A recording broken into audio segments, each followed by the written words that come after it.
சாராவதேஸ்வர் கோவில எவ்வளவு அற்புதமான இடம்னு நிறைய பேருக்கு தெரியாதுன்னு நினைக்கிறேன்.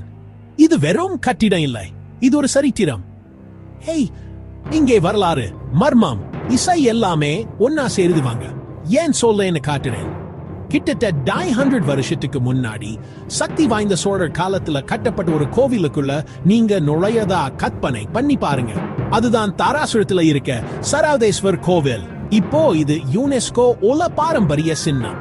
ஒவ்வொரு அங்குலமும் கதைகள், கடவுள்கள், புராணங்கள்னு கல்ல செதுக்கப்பட்டிருக்கு. ஆனா எல்லாமே உயிர்ப்போடு இருக்கு. ஆனா எனக்கு ரொம்ப ஆச்சரியமான விஷயம் என்ன தெரியுமா? அங்க இருக்க இசைப்படிகள். அதை மெதுவா தட்டி பாருங்க.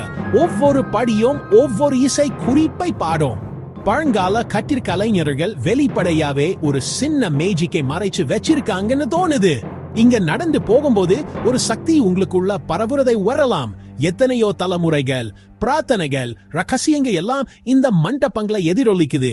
நீங்க தமிழ்நாட்டுல இருந்தீங்கன்னா இந்த இடத்தை பார்க்காம போகவே சூடாது. வரலாறு புத்தகங்கள்ல மட்டும் இல்லை, அது இங்கேயே இருக்கு.